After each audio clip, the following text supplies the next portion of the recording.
Ikaze kuri mwebwe mwese mukurikiye uyu munsi, ndabashimira cyane kuba mufashe aka kanya kugira ngo twongere kandi tuganire ijambo ry'Imana. Ndabashimira mwebwe mwese mutwandikira muduha feedback yuko aya magambo ari kubakoraho kandi ari kubanyura ndetse arimo guhindura ubuzima bwanyu. Ni ishema kuri twebwe, nishimwe kuri ngiye kuba ijambo ry'Imana ryagira icyo rikora mu buzima bwanyu, kuko nanjye riramfasha cyane amagambo avuga ku butumwa bwiza, amagambo atumenyesha kuri Yesu Kristo, kubera ko Bibiliya yandikiwe Kristo. Kumenya Kristo nibyo bintu bikwiye kuba intego ya buri muntu. Imana rero bamugisha basaba kugira ngo mukomeze mutwandikire, musharinge izi nyigisho uko mugenda muzumva, kugira ngo n'abandi bagenda bimenya. Niba aribwo ukihagera, kangusabe ugire ubutumira, ugire uwo uha link kugira ngo nawe aze tuganire ijambo ry'Imana. Tumaze iminsi tuganira ku gitabo cy'Abaroma, igice cya 5. Twagisomye mu buryo bugeze kuri 3, ariko ni gahunda dufite yo kwiga ijambo ry'Imana umurongo ku wundi. Uyu munsi rero turaza gusoma igice cya 5 umurongo wa 12 tugeze 21 aho igice kirangirira. Uyu munsi amagambo y'uyu munsi araza kuba specific cyane, kuko turaza kugereranya Adamu na Yesu. Iyi mirongo iraza gushingira ku murimo wa Adamu ndetse na Yesu Kristo. Arahandi Paulo mu Bakorinto yise Yesu ko ari Adamu wa nyuma. Rero ni ba Adamu babiri tugiye kureba, turebe n'ibyo bakoze, hanyuma bidutere kongera kandi gusobanukirwa ubutumwa bwiza icyari cyo. Reka dusome iyo mirongo hanyuma tugaruke dusobanurira neza umurongo kundi n'ikimana ishaka yuko twiga uyu munsi. Abaroma igice cya 5 guhera ku murongo wa 12 biravuga ngo, kuko bimeze bityo nk'uko ibyaha byazanwe mu isi n'umuntu umwe, urupfu rukazanwa n'ibyaha, niko urupfu rugira ku bantu bose, kuko bose bakoze ibyaha. Amategeko ataratangwa, icyaha cyahozeho mu isi, ariko ntawe kibarwaho amategeko adahari. Icyakora uhereye kuri Adamu ukageza kuri Mose, urupfu rwatwaraga ndetse n'abatakoze ibyaha bihwanye n'igicumuro cya Adamu wasuraga uwajyaga kuzaza. Ariko impano y'ubuntu bw'Imana ntigira ihuriro n'icyo gicumuro, kuko ubw'igicumuro cy'umwe cyateje abantu benshi urupfu, niko ubuntu bw'Imana n'impano y'ubuntu bw'umuntu umwe ari we Yesu Kristo byarushijeho gusaga kuri benshi. Iherezo ry'ubwo buntu ntirigira isano n'iry'icyaha cy'uwo muntu umwe, kuko iherezo ry'icyo cyaha ryari iryo gucirwaho iteka. Nawe iherezo ry'iyo mpano y'ubuntu yatanzwe kubw'ibicumuro byinshi ni ugutsindishirizwa. Kuko ubw'igicumuro cy'umwe cyateye ko urupfu rwimikwa n'umwe, ni nako abahawe ubuntu busesekaye n'impano yo gukiranuka bazarushaho kwimikanwa ubugingo n'umwe, ari we Yesu Kristo. Nuko rero ubw'igicumuro cy'umuntu umwe cyateye ko abantu bose bacirwaho iteka, ni nako icyo gukiranuka cyakozwe n'umuntu umwe cyahesheje abantu bose gutsindishirizwa, agahabwa ubugingo. Kandi nk'uko kutumvira Imana k'umuntu umwe kwateye ko abenshi baba abanyabyaha, niko no kuyumvira kumwe kuzatera benshi kuba abakiranutsi. Ariko amategeko yaziye hanyuma kugira ngo ibyaha bigwire. Nyamara aho ibyaha byagwiriye niho n'ubuntu bwarushijeho gusaga, kugira ngo nk'uko ibyaha byimitswe n'urupfu, aba ari nako n'ubuntu bwimikwa no gukiranuka buduhesha ubugingo buhoraho ku bwa Yesu Kristo umwami wacu. Yesu ni wowe ushizwe hejuru muri iri jambo. Muri aka kanya uhabwa icyubahiro binyuze mu ijambo ryawe, kuko ari wowe twifuza kumva, niwe twifuza kumenya, niwe twifuza gusobanukirwa muri aka kanya, mu izina rya Yesu, amen. Uyu munsi rero ni umunsi udasanzwe, kubera ko turashaka kwiga amagambo akomeye yo kugereranya abagabo babiri cyangwa se abantu babiri babayeho bamakinze the history of this world. Umugabo wa mbere yitwa Adamu, niwe wabaye itangiriro ry'abantu. Afite icyo yatangije, afite icyo yarepresentaga, afite icyo yakoze cyafectinze abantu bose. Umuntu wa kabiri ni Yesu Kristo, nawe yabaye itangiriro ryo kuvuka kwa kabiri ko muri Kristo cyangwa se ko mu Mana cyangwa se by'agakiza. Nawe ibyo yakoze byagize effect mu buzima bw'abantu bose bari hano ku isi. Rero turaza kureba aba bantu babiri tugereranye ibyo bakoze, nubwo bidahuye, nubwo bitangana, ariko umwe adahari uwundi ntabwo yasobanuka neza. Mu magambo, ibanga ryo gusobanukirwa umurimo wa Kristo harimo no gusobanukirwa Adamu. Kubera ko umuntu adafolinze, umuntu adakoze icyaha, umuntu atabaye umunyantege nke, ntabwo yamenya ko akeneye umuntu umutabara. Ni cyo kibazo kiriho cyane, kubera ko abantu ubwibone buturuka kutemera ko bafite intege nke. Urabona Yesu nubwo ari umukiza, nubwo yakijije abantu n'uyu munsi akibakiza, n'uyu munsi agitabara, ariko ntabwo ashobora gutabara utemera ko akeneye ubutabazi. Icyo nkundira amategeko cyane, twagiye tubivugaho muri video zitandukanye, mbasaba niba ari ubwa mbere urebye izi video zacu uze kureba muri channel inyigisho zabanjije igice cya gatanu, cya mbere, cya kabiri, cya gatatu, byose biriho.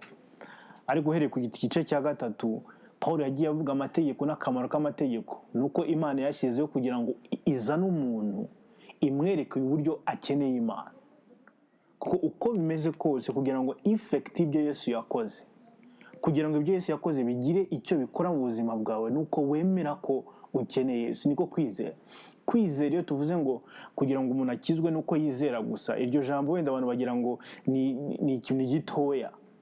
Kwizera bivuze ngo ndemeye, ntabwo nemeye gusa ko Yesu yaje mu isi akadupfira akajya ku musaraba, ariko nemeye ko mukeneye. Niko kwizera, ni ukwemera ko Yesu mukeneye mu buzima bwawe.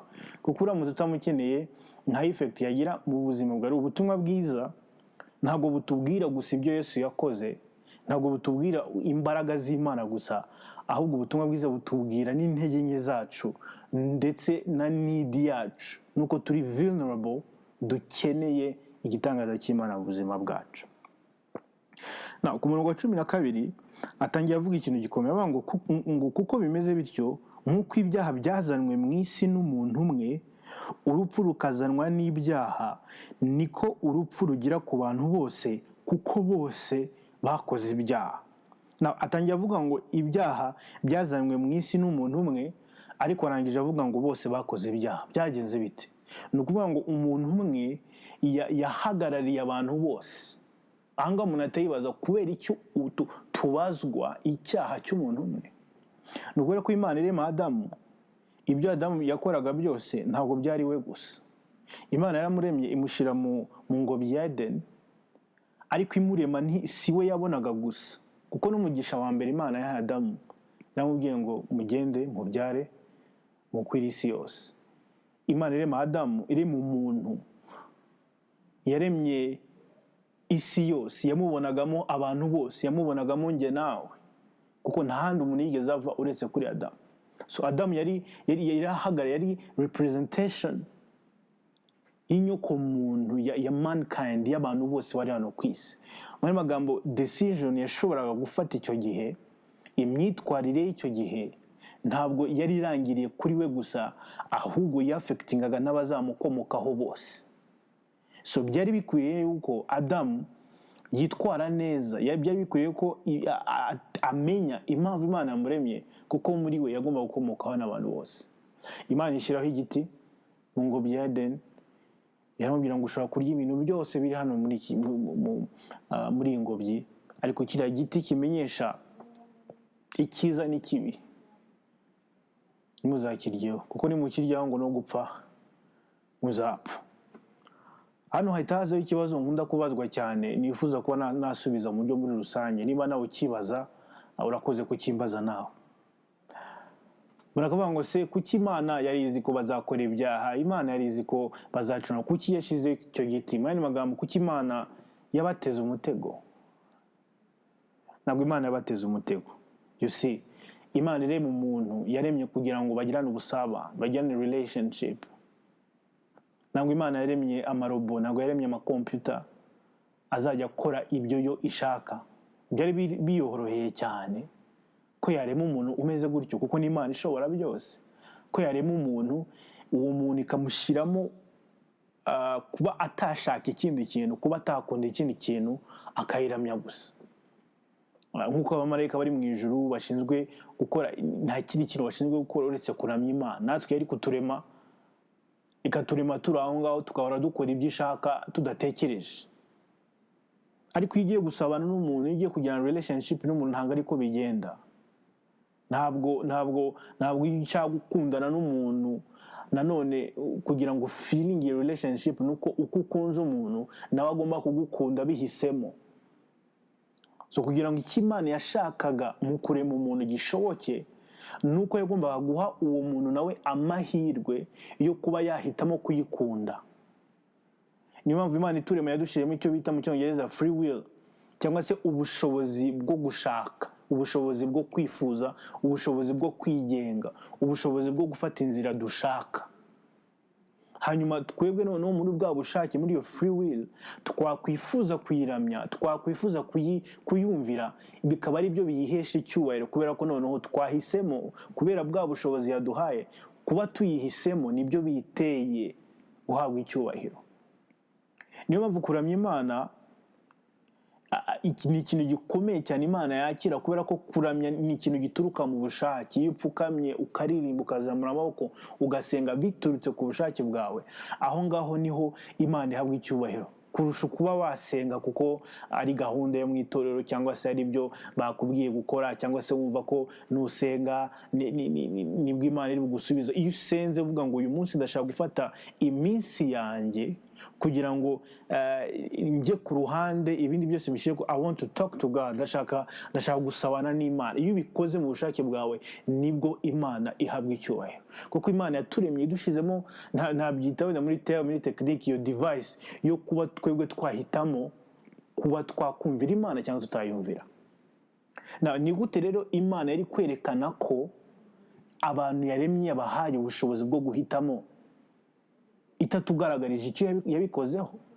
Gushyira igiti aho ngaho kandi izi ko bazakirya ko Imana izi byose, ntabwo tubyo twabitindaho, ariko yashyizeho icyo giti kugira ngo ibereke ko ibakunda, kandi ibereke ko yabahaye ubwo bushobozi bwo kuba bahitamo, kugira ngo igihe cyose Adamu aciye kuri icyo giti ajya ahora yibutswa yuko afite ubushobozi bwo kurya kuri icyo giti cyangwa kutakiryaho. Hanyuma ikimubuza kukijyaho kibe ari ukumvira Imana, n'igituma akiryaho kibe ari uko adashaka kumvira Imana. So icyo giti cyari nk'umunzani, cyangwa se nk'ikintu cyerekana ko Imana ikunze Adamu cyane, kuba imuhaye na choice yo kuvuga ngo nyumvira cyangwa ntunyumvire. Niyo mpamvu byageze igihe Adamu ahitamo ku bushake bwe, ahitamo kurya kuri iyo mbuto, ahitamo kutumvira Imana, ahitamo kuba independent. Imana yamugira inama, hari n'ijambo rivuga ngo imbere yawe hari inzira y'urupfu, hari n'ubugingo, ariko ndakugira inama uhitemo ubugingo.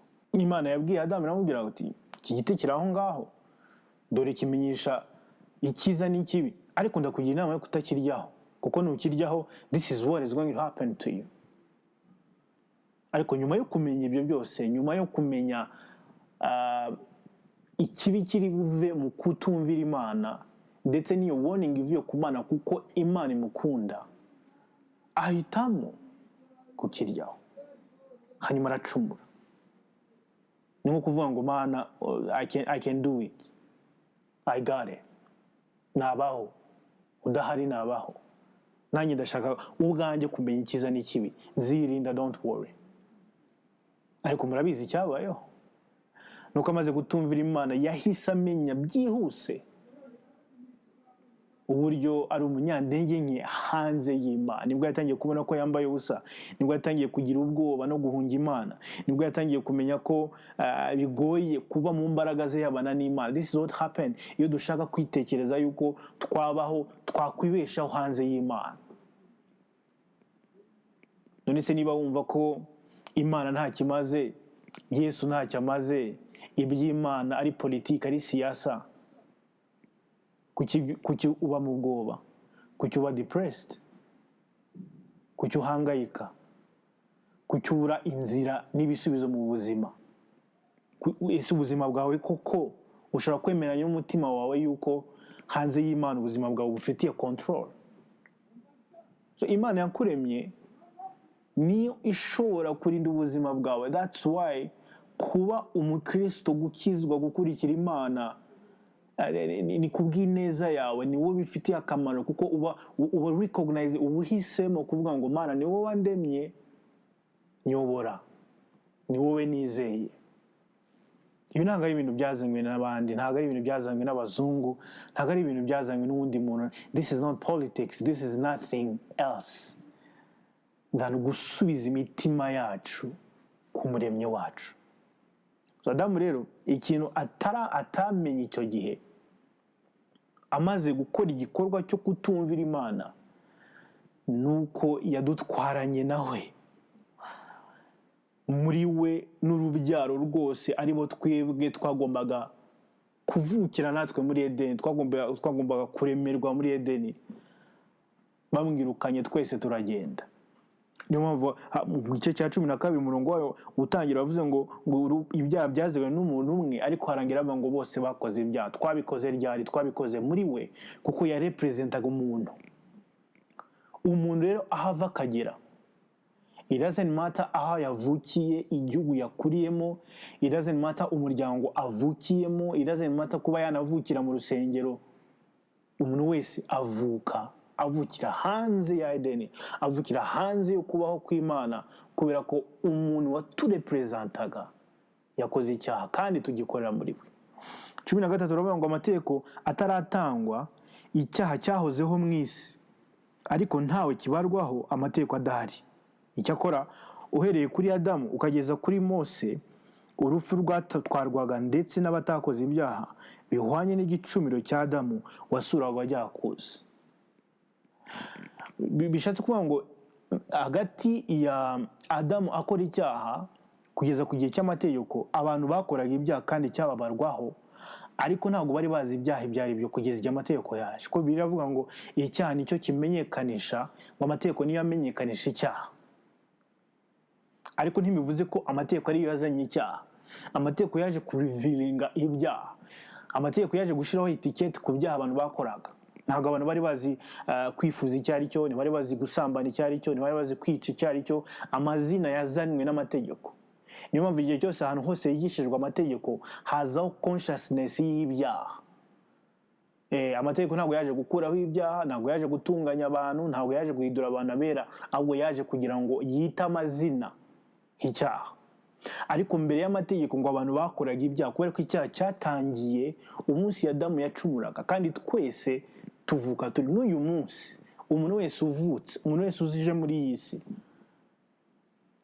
aza ari munsi y'iyo kamere y'icyaha. Niyo mpamvu bisaba ko umuntu yongera kandi akavuka. Niyo mpamvu babyita kuvuka bwa kabiri. There's no way you can escape ubwo buzima ndetse n'icyo kintu Adamu yadukoreye, keretse kongera kwinjira ku wundi mugabo ndibuze kuvuga mu kanya gatoya. Icyakora uhereye kuri Adamu ukageza kuri Mose, urupfu rwatwarwaga ndetse n'abatakoze ibyaha bihwanye n'igicumiro cya Adamu wasuraga wajya kuza. Now icyaha cya Adamu cyari kutumvira Imana, cyari kumenya neza yuko Imana yamubujije kurya kuri kiriya giti, agahitamo kutumvira Imana. Now ntibivuze yuko Imana yagomba gutegereza umuntu wese kugira ngo akore icyaha gihwanye n'icya Adamu kugira ngo yirukanwe muri Edeni. N'uwabeshye nyuma y'aho ngaho yabarwaga mu cyaha cya Adamu, kubera ko Adamu yari umuntu Imana yashyizeho kugira ngo represente umuntu wari we wese. Hano umuntu ashobora kwibaza, none se ngiye ko ntakoze nk'ibyo Adamu yakoze, ni gute bimbarwaho? Ko ntahawe amahirwe yo guhitamo igiti cyangwa kukirya cyangwa kutakirya, ni gute nitwa ko nacumuye? Ni ukubera ko umuntu wese ubaho yabarwaga muri Adamu. Ariko inkuru nziza ntabwo aba ari inkuru nziza gusa ari amagambo. Hagati muri uwo mwijima, hagati muri iyo desperation, naho hantu Adamu adusize, hari inkuru nziza. mu gice cya 15 bavuga ngo ariko impano y'ubuntu bw'Imana ntigira ihuriro n'icyo gicumuro, kuko ubw'igicumuro cy'umwe cyateje abantu benshi urupfu, niko ubuntu bw'Imana n'impano y'ubuntu bw'umuntu umwe ari we Yesu Kristo byarushijeho gusaga kuri benshi. Haleluya, haleluya. No, igisubizo kigiye gusubiza umuntu muri Edeni ni iki? Ndashaka kubabwira yuko umuntu yakoze uko ashoboye kugira ngo asubire muri Edeni. Adamu amaze kuvayo ntabwo abantu barabimenye. Uwavukaga wese yabonaga ko ari kure y'Imana. Abantu bashoboraga kumenya ko hari Imana iri ahantu, ariko they couldn't access him, kubera ko umuntu, Imana yaremye umuntu, biriya bivuga mu mubwiriza ngo Imana yashyize mu muntu ibyifuzo by'iteka ryose. Buriya aho umuntu ava akagera yifuza Imana, yaba bihakana, yaba yikorera ibye, yaba atarumva n'ubutumwa bwiza, umuntu wari ava akagera yifuza Imana, kuko Imana ituremana vide mu mutima, ituremana inyota idashira, idashobora kumarwa n'ikintu icyo ari cyo cyose. Niyo mpamvu reka nkubwire, nta kintu na kimwe wakora muri iyi si cyakumara inyota uhora wiyumvamo umunsi ku wundi. Hari ujya kunywa inzoga, hari ujya mu bagore, hari ujya mu bagabo, hari ujya muri drugs, hari ujya mu bintu byinshi wifuza gufiringa inyota iri muri wowe, ariko uko bukeye uko bwije ukumva inyota ntishe, ukomeze uyu mwobo mfite mu mutima uzamarwaho n'iki? Ndashaka kumenyesha yuko Imana yakuremanye ibyifuzo by'iteka ryose. Umuntu wenyine wasoza cyangwa se wafufiringa inyota agomba kuba afite ibintu by'iteka ryose. Ntabwo ibintu bishira bishobora gusatisfyinga ibintu bidashira. Umwobo cyangwa se iyo need, ibyo byifuzo bidashira by'iteka ryose ntabwo bishobora kumarwa n'ibintu bishira. Inzoga zirashira, abantu barasaza bagapfa, ubutunzi burashira, amafaranga arashira, nta kintu na kimwe kidashira kiri muri isi, nta na kimwe. Mbwira, nta na kimwe. Icyo kintu kibayeho cyaba ari ubutunzi butagira akagera, ariko nta na kimwe ushobora kunyereka muri iyi si kirashira, kuko nawe urashira. Ariko biravuga ngo kugira ngo umwizera wese atarimbuka ahubwo ahabwe ubugingo buhoraho. Iyo umuntu akijijwe ahabwa ikintu kidashira kijya gufufiringa ya nyota idashira Imana yaturemanye, ubugingo buhoraho, eternal life. Niyo mpano y'Imana Imana iduha ituma ya need na bya byifuzo dufite mu mitima yacu bibasha guhabwa igisubizo.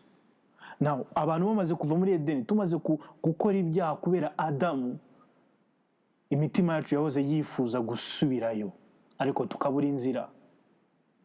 Twifuza gusubira mu kubaho kw'Imana tukabura inzira. Twifuza gusubira muri bwa busabane kuri cya kintu Imana yaturemeye tukabiburana. N'abifuje kumvira Imana ntibabigere, kuko nta nzira ihari idusubiza muri Edeni, idusubiza mu kubaho kw'Imana, nta nzira. Niki twari gukora? Abantu batamba ibitambo, abantu bagerageza kwihana, abantu bagerageza gukora ibintu byinshi. Usomye Bibiliya, usomye Isezerano rya Kera, ubona ibintu abantu bagiye bakora, bimwe n'uyu munsi bishobora kutunanira gukora, ariko nothing, nta kintu na kimwe cyashobora kudusubizayo. Iyo usomye igitabo cy'Abaroma nk'igice cya 10, ubona uburyo Imana isobanura ibitambo, uburyo ibitambo by'ihene n'intama bitashoboraga guhumanura abantu batambaga, bitashoboraga kubaha ya identite, kubasubizamo cya kintu kiba qualifyinga guhagarara imbere y'Imana.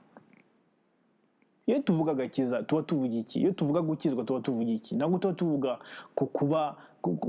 kuba bwa burokore mutekereza bwo kuba, ntabwo tuba tuvuga kugaragara ukuntu, ntabwo tuvuga ibintu byo hanze. Turavuga gusubira muri position yo gusabana n'Imana, guhagarara imbere y'Imana. Gukiranuka mu Cyongereza babyita right standing. Kuba ushobora guhagarara imbere y'Imana nta kintu kikurega, ugasubira muri position inarenze iyo Adamu yakoze. Kuko ndashaka kubereka yuko Yesu ntabwo yaje gukosora gusa ibyo Adamu yakoze. Yesu ntabwo yaje kudusubiza muri Edeni ya yindi Adamu yakozeho. Hari ijambo rikunzwe gukoresha muri Bibiliya y'Icyongereza muri bice ngo much more. Yesu yatuzaniye ibirenze n'ibyo Adamu yakoze.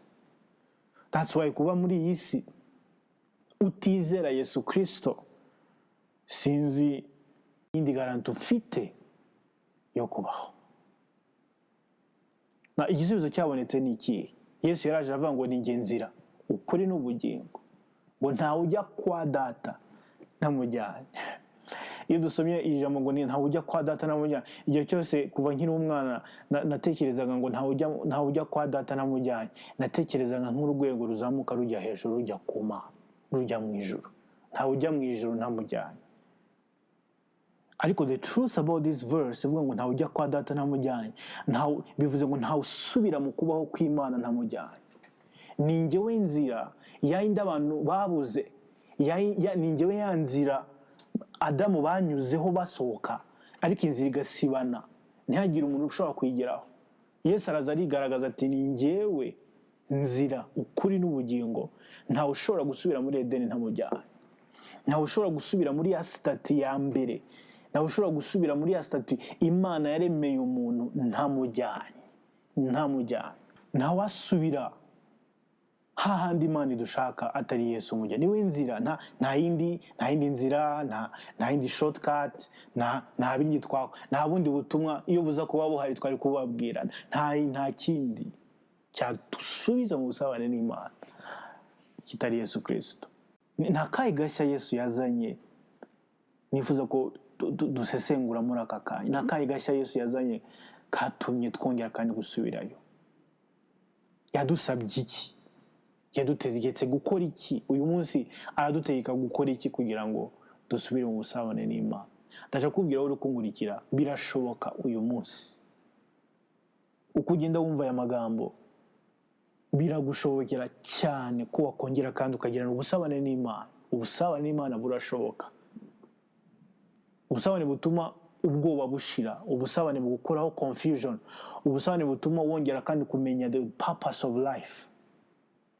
Ubusabane butuma umenya icyo Imana yakuremeye, ukamenya ukaryoherwa no kubaho, atari uko ufite ibyo ushaka byose muri iyi si. Kubera ko turibesha cyane, tuzi ko kubaho neza ari kuba dutunze ibyo dushaka byose, ibyo dukeneye byose, kuba dufite amamodoka, amafaranga, kuba ibyo kubaho neza ni ukubaho tubana n'Imana, kuko ibyo tubaho byose bizashira. Nta muntu ufite garanti ko azapfa ari uko ashaje. No. Bifite abasore benshi nk'uyu mwaka twagiye tubona abantu batoya bagenda. You don't know how many years you remain with. Ntabwo uza imyaka usigaje hano ku isi. Rero kubaho wemvestisa kuri ubuzima gusa, wumva ko ugomba kubaho uyu munsi, ni ukunyagwa zigahera. Ariko kubana na Kristo, kubana n'Imana, bivuze ngo it's in this life and in the life to come. Ni ukubaho uyu munsi ndetse ukakomeza ukabaho, kuko birivuga ngo iyo dukijijwe duhabwa ubugingo buhoraho. Ntabwo niyo mpamvu umuntu iyo apfuye akijijwe ntabwo babyita gupfa. Bibiliya ntabwo byita gupfa, Bibiliya byita gusinzira.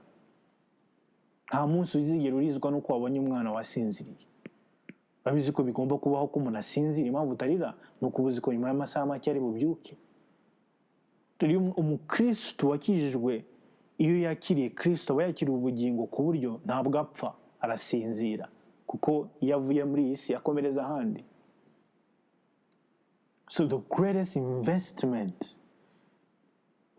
gushora kwa mbere kwabaho muri iyi si ni uko washora ubuzima bwawe muri Kristo Yesu.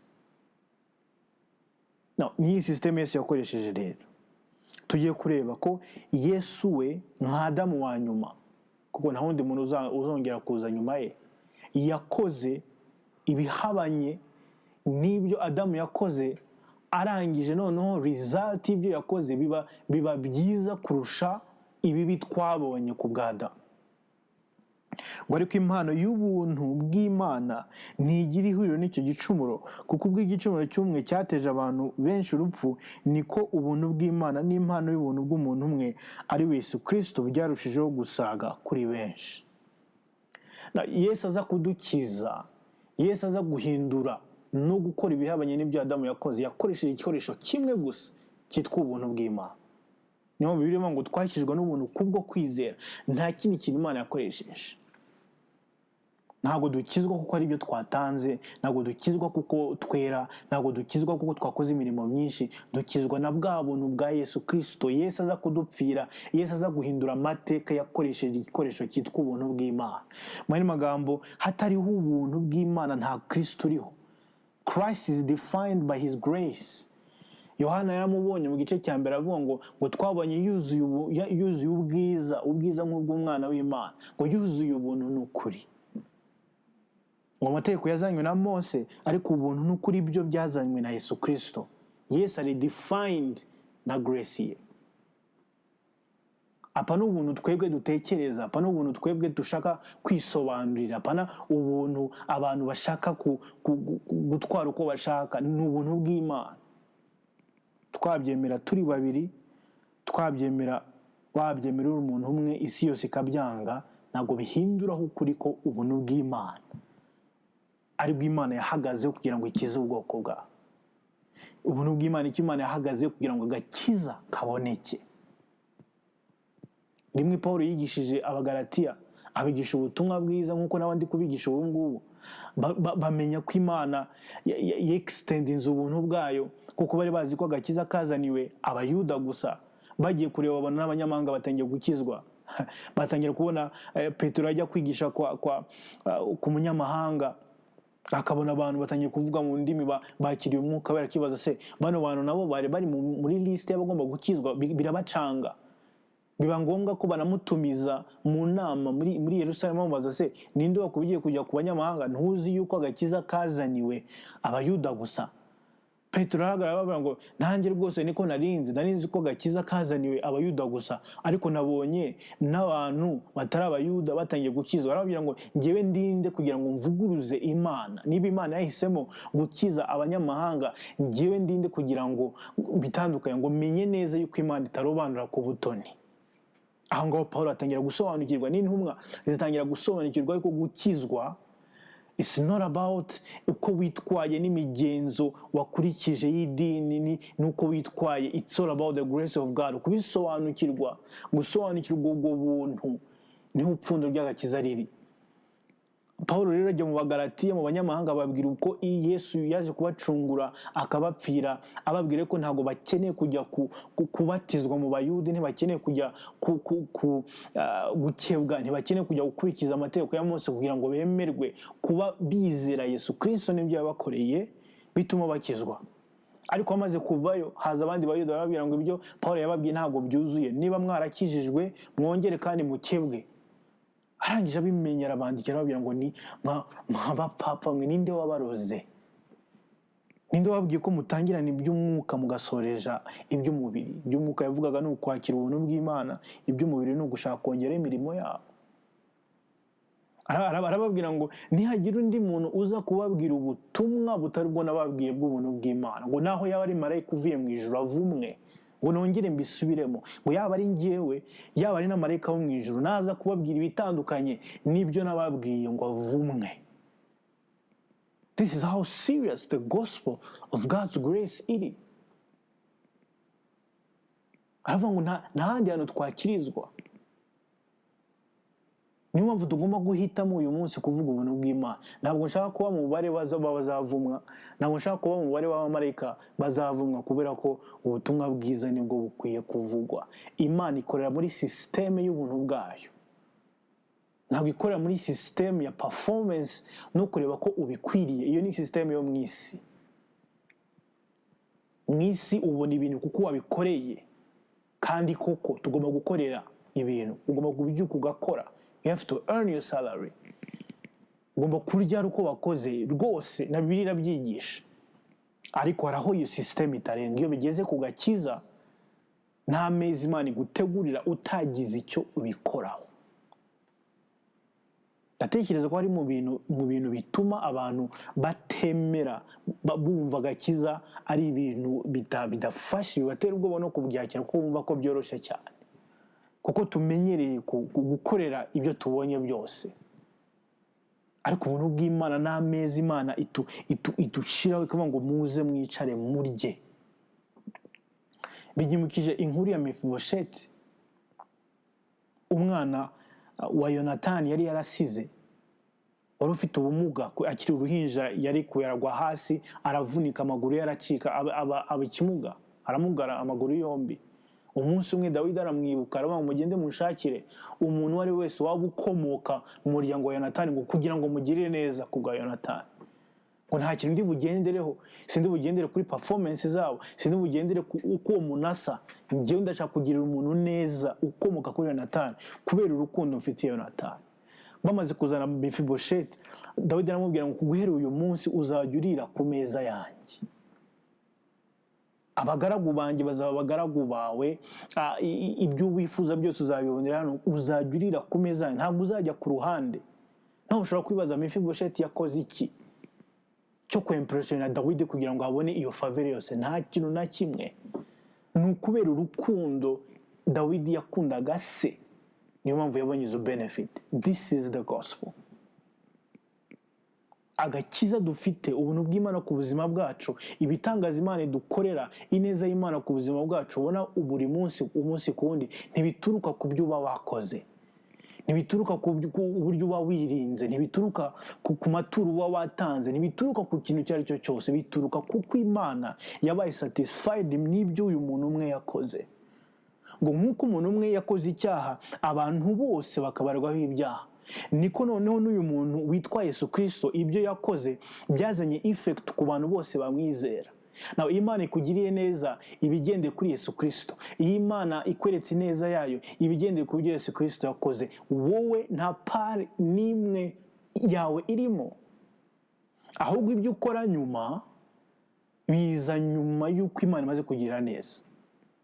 Impamvu tubwiriza, impamvu turamya, impamvu dufasha abantu, impamvu twirinda ibyaha, impamvu tugerageza kugera mu kwera, si uko ari byo bibanza, ahubwo ni ukubera iyo neza twamaze kwakira, ni ukubera ubwo buntu bw'Imana twamaze kwakira, tuvuga ngo ni gute nakomeza kubaho kuriya maze kumenya Imana.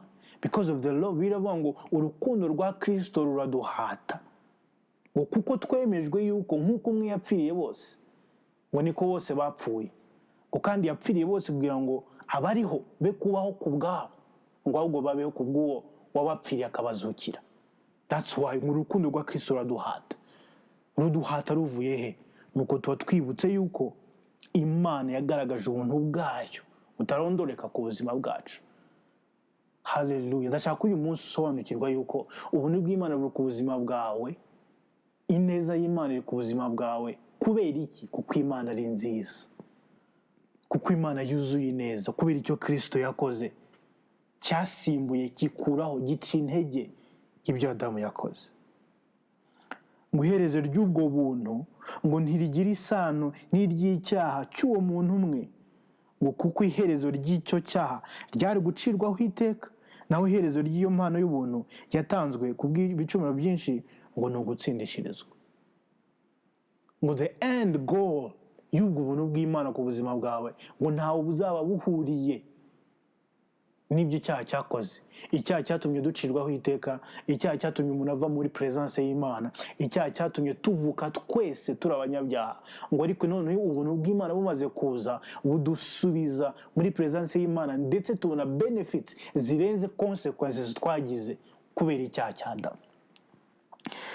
17 ngo kuko ubwo igicumuro cy'umwe cyateye ku urupfu rw'imikwa n'umwe, ni nako abahawe ubuntu busesekaye n'impano yo gukiranuka bazarushaho kwimikanwa ubugingo n'umwe, ari we Yesu Kristo. Icyaha cyaraje, urupfu ruraza. Icyaha cyarimitswe kubera icyaha cya Adamu, ngo ariko abahakiriye ubuntu busesekaye ngo ni impano yo gukiranuka. Nk'uko icyaha kimye, ngo ni nako nabo bimikanwa na Kristo. Hano niho hari ipfundo ryo kubaho ubuzima bunesha muri iyi si, ngo nuko twakira ubuntu busesekaye n'impano yo gukiranuka. Iyo usenga wakira iki? Iyo dusenga twakira iki? Biravuga ngo nidusenga ngo twizere ko twakira ibyo twasabye. Ahari nidusengera ibintu gusa, nidusengera amafaranga gusa, ntidusengera gukira gusa, ntidusengera gushaka no kubyara gusa. Ndashaka kuguha icyifuzo kiruta ibindi byifuzo: kwakira ubuntu bw'Imana busesekaye n'impano yo gukiranuka. Ngo ibyo nibyo bituma wimana na Kristo. mu cyongereza ngo you reign in life when you receive the abundance of grace and of the gift of righteousness. You will reign in life. Uzima hejuru y'ubwoba, uzima hejuru yo kwiciraho iteka, uzima hejuru y'ikintu y'icyaha, uzima hejuru ko tuzabira mu gice cya 6 kivuga ngo ntitugitegekwa n'ibyaha kuko tutakiri munsi y'amategeko, ahubwo ko turi munsi y'ubuntu bw'Imana. Umuntu wakira ubuntu bw'Imana, wemera umutima we akemera ko ubuzima bwe aho buva bukagera, ubusamane bwe n'Imana bushingiye ku buntu bw'Imana, ntabwo akangwa n'ikintu icyo ari cyo cyose, ntabwo aba imbata y'ikintu icyo ari cyo cyose, cyaba ubwoba, cyaba icyaha, cyaba depression, cyaba ikintu icyo ari cyo cyose. Kubera ko ubuntu bw'Imana buratwelevatinga, bukadukuza, bukadushira ahantu aho tubona Imana, aho tubona Kristo. Ibintu byose bizakubuza kwemera ubuntu bw'Imana, ibintu byose bizakubuza kureba yuko ubuzima bwawe bushingiye ku buntu bw'Imana, ni ibintu bizaba bishaka gutuma amaso yataba kuri Kristo. Kuko naje gusanga yuko ahari ubuntu bw'Imana niho hari kumenya Kristo.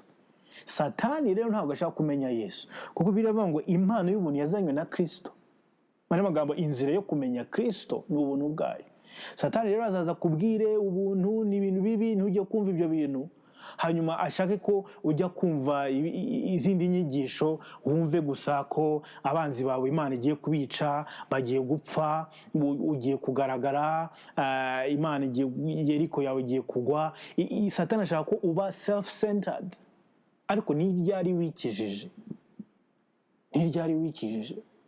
Iyo utari self-centered, ni inyigisho zishingiye ku muntu runaka, pastor runaka, umuntu runaka, ashaka ko ukomeza ugakurikira uwo muntu, ugende wirukanga inyuma y'uwo muntu, y'uwo mupastor, y'uwo muhanuzi, y'uwo muntu. Ntabwo umuntu yaba wowe yaba undi muntu wagukiza.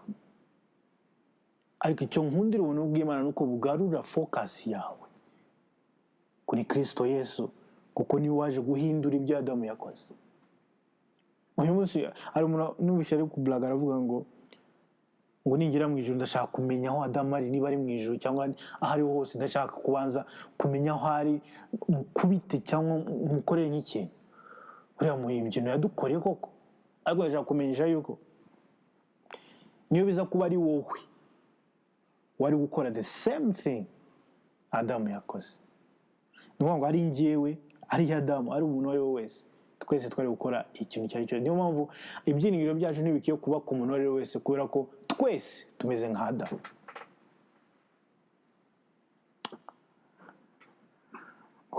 Ngo nuko rero ngo igicumuro cy'umuntu umwe cyateye ko abantu bose bacirwaho iteka. Igicumuro cyande cya Adamu cyateye ko abantu bose bacirwaho iteka. Ngo ni nako icyo gukiranuka cyakozwe n'umuntu umwe ari we Yesu Kristo, ngo cyahesheje abantu bose gutsindishirizwa. Justification nyayo yazanywe n'umuntu umwe ari we Yesu Kristo. Nta handi wahungira umuvumo twabonye wa Adamu uretse kwizera undi Adamu wa nyuma waje ari we Yesu Kristo. Kandi nk'uko kutumvira Imana k'umuntu umwe kwateye ko abenshi baba abanyabyaha, niko no kuyumvira kumwe kuzatera ko abenshi baba abakiranutsi. Adamu yanze kumvira Imana, Yesu aje ngo yumvira Imana, ngo yaragandutse, ngo yemera no gupfa urupfu rwo ku musaraba, aba umugaragu w'imbata. Ngo niyo mpamvu Imana yamuhaye izina risumba andi mazina yose. Ariko amategeko yaziye hanyuma kugira ngo ibyaha bigwire, nyamara ibyaha byagwiririye niho n'ubuntu bwarushijeho gusaga. Abantu bamaze kubona amategeko yaje batekereje ko umukiza abonetse. Abantu babonye amategeko baravuga ngo noneho ibyo Adamu yakoze birarangiye. N'uyu munsi abantu byarabananiye kurenga igihe cy'amategeko. N'uyu munsi baracyareba amategeko nk'ikintu cyabakiza. Ariko icyo batazi nuko amategeko yaje kugira ngo yamplifying icyo cyaha, noneho birenge kuba ko hariho icyaha, ahubwo noneho n'umuntu amenye ko noneho ibintu byakomeye, ko akeneye umukiza. Niho bavuze ngo amategeko yaziye nyuma kugira ngo ibyaha bigwire. Ntabwo amategeko yazanye ibyaha. Kugwira hano ni nka amplification, ukuvuga ngo noneho bigaragare ko bihari noneho nibyo tutita ibyaha, kuko amategeko akwereka yuko na bya bindi bitoya wita ko atari ibyaha ku Mana ni ibyaha bikomeye cyane. amategeko yaje yanyuma kugira ngo ibyaha bigwire. Ariko nkunda umurongo wa 21 havuga ngo igice cya kabiri cy'umurongo wa 20 ngo nyamara aho ibyaha byagwiriye niho n'ubuntu bwarushijeho gusaga. Ubuntu bw'Imana ntabwo bigize butinya icyaha. Amategeko amaze kugaragaza ko ibyaha byagwiriye, ntabwo ubuntu bw'Imana bwikanze.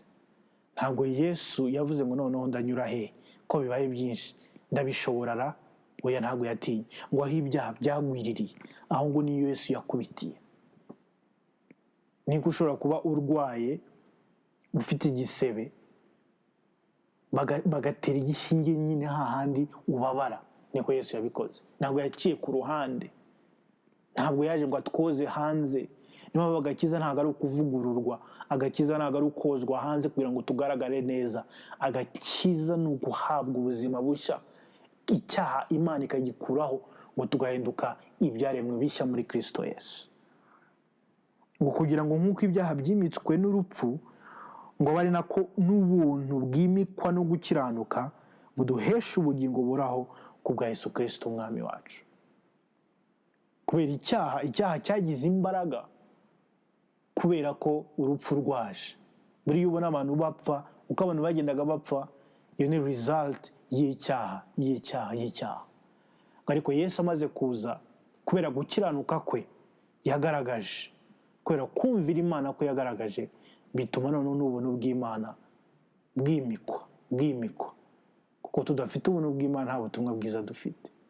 Ndababwiza ukuri, ubutumwa bwiza ni uko Imana yaturebye mu rukundo rwayo, yavuga ngo reka bano bantu bagirire impuhwe, umuntu umwe aze azira ibyaha byabo, hanyuma abasigaye bose bahabwa imbabazi. Nk'uko umuntu umwe nanone yakoze icyaha bose bakabizira, niko n'umuntu umwe yaje agaragaza gukiranuka, agaragaza kwera, abantu bose twese tubiboneramo inyungu, tubona agakiza. Niyo mpamvu Yesu ari umwami ukomeye. Niyo mpamvu bene tugomba guhora dushyira Yesu hejuru. Igihe cyose uramije Yesu, igihe cyose uvuze ijambo Yesu, ntabwo ari umuntu usanzwe. Ni umuntu umwe watumye ubona agakiza. Ni umuntu umwe watumye wemerwa n'Imana. Ni umuntu umwe watumye uyu munsi ushobora kuvuga ngo aba data. Yesu ntabwo asanzwe. Niyo mpamvu igihe cyose numvishe indirimbo irimo Yesu Kristo, umutima wanjye uratera, kubera ko nzi ko iyo numvishe ijambo Yesu, nibuka umugabo umwe wemeye kutwitangira no kuturepresenta, bituma twakira Imana. Niba utaruzi Yesu, ndashaka kubwira ko nta yindi nzira yo kugera ku Mana. No matter amateori wasoma, ibitabo wasoma, ibitekerezo abantu wasoma, opinion zaba zigwiriye, nta yindi Mana ihari, nta yindi Mana iriho. Nta Mana yawe, nta Mana y'igihugu runaka, ni Imana imwe rukumbi, kandi tumenyeshwa nuko twizeye Yesu Kristo. Utari muri Kristo automatically aracyacometse kuri Adamu wa mbere, kandi nta byiringiro bihari. Reka ndangize nkubwira wowe nkurikiye, wowe dushobora kuba nkurikiye, uvuga ngo aya magambo agukoze ku mutima, ukaba ushaka kwakira uyu mugabo Yesu Kristo.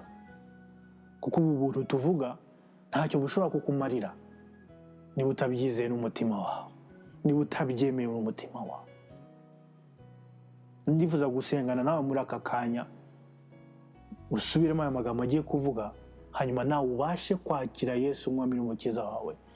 Hanyuma ube ucomokowe kwa Adamu wa mbere, ucomeke kuri Yesu Kristo. Hanyuma nawe ubone the right standing, nawe ubashe guhagarara imbere y'Imana uri umwana w'Imana, ntabwo ufite. Uvuge ngo mwami Yesu, uyu munsi numvishe ijambo ryawe, nemeye ko wampfiriye, nemeye igitambo cyawe cyatumye uyu munsi bishoboka ko nahura n'Imana. Ndabyizeye n'umutima wanjye, ndabyatuye n'akanwa kanjye ko Yesu ari umwami.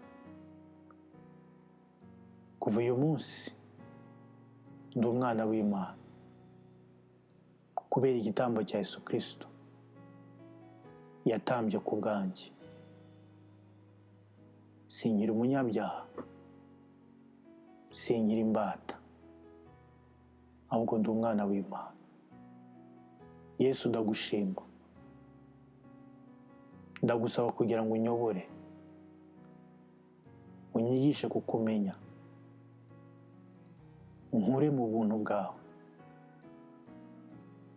unyobore inzira nkwiye kunyuramo, undinde ibyangusha byose, undinde ibyanca intege byose, umfashe kugukunda no kugukorera,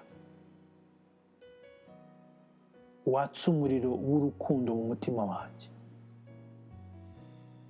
hanyuma uzanshoboze kukuvuga hose, mu izina rya Yesu Kristo, amen. Niba usenganye nanjye isengesho, reka ngusabe utwandikire, yaba kuri comment cyangwa se kuri nimero iri muri description, utwandikire kugira ngo tubashe kugufasha, ndetse tubashe kuba in contact nawe kugira ngo tubashe kugufasha kuba wakura mu mwuka ndetse wagira ubusabane bwiza n'Imana. Niba utari mu Rwanda, uri hanze, urebe itorero kwegereye ryemera ijambo ry'Imana, ryemera Yesu Kristo, hanyuma urisange kugira ngo ukure. Buriya gukizwa ni ukwinjira muri famiye, ntabwo ushobora kubaho wenyine ngo bishoboke. Ndabashimira rero kuba mwakurikiye, ndabashimira kuba mwabane nanjye. Reka iyi message uyisangiza abantu uzi kugira ngo nabo babashe kumva ibyo Kristo yadukoreye, uburyo yahinduye ubuzima bwacu. Reka rero twongere kandi tubonane icyumweru gitaha tuvuga ku gice cya 6 cy'Abaroma, tukomeza kwiga ku butumwa bwiza, tureba ibyo Paulo yakoze. Mwari kumwe nanjye Pastor Manzi, ndabashimira.